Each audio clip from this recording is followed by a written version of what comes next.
നമസ്കാരം, ഞാൻ രാജശേഖരൻ, വാസ്തു കൺസൾട്ടൻറ്റ്. വാസ്തുവിദ്യ പ്രകാരം വീട് തയ്യാറാക്കുമ്പോൾ എല്ലാവരും പറയാറുണ്ട്, ആയം കൂടി വ്യയം കുറഞ്ഞ കണക്ക് വേണം എന്ന് പറയാറുണ്ട്. എന്താണ് ഈ ആയം എന്ന് പറഞ്ഞാൽ?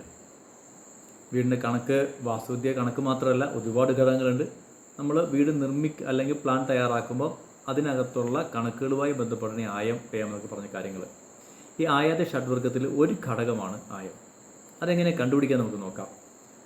ആയം സമം ചുറ്റളവ്, അത് വീടിൻ്റെ ആവാം, മുറിയുടെ ഉള്ളിലെ ആവാം. ചുറ്റളവ് ഇൻറ്റു 8 കിട്ടുന്ന ഗുണനഫലത്തിനെ 12 കൊണ്ട് ഹരിച്ചാൽ ശിഷ്ടം വരുന്നതാണ് ആയം. ഒന്നുകൂടെ ഞാൻ പറയാം.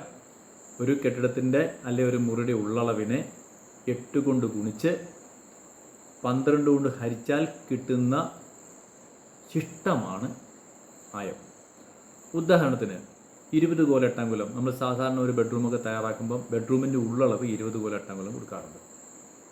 അപ്പോൾ 28 ഇൻറ്റു 8 സമം 162 കോൽ 16 അങ്കുലം ഭാഗം 12 എന്ന് പറഞ്ഞാൽ 13 റിസൾട്ട് കിട്ടുക. ബാലൻസ് വരുന്നത് 6.16 ആണ്. അപ്പോൾ അതിൻ്റെ ആയം 6.16. ഇനിയിപ്പം വേറൊരു കണക്കെടുക്കാം. 16 കോൽ എട്ടംകുലം, അതിൻ്റെ ഇൻറ്റു 8 സമം 130 കോല് 16 അങ്കുലം ഭാഗം 12 സമം കിട്ടുന്നത് 10 ബാക്കി വരുന്നത് 10.16. അതിൻ്റെ ആയം എന്ന് പറയുന്നത് 10.16 ആണ്. ഇതിലൊക്കെ കുഴപ്പം പിടിച്ചൊരു കണക്കുണ്ട്. നമുക്കൊരു ഈ 16 കോൽ എട്ടംകുലത്തിന് പകരം 3 കോല് അങ്കുലം 0 ആണെങ്കിൽ എന്ത് സംഭവിക്കുന്നത് വെച്ചാൽ ഇൻറ്റു 24, ഇപ്പം 3 കോൽ എടുക്കാം.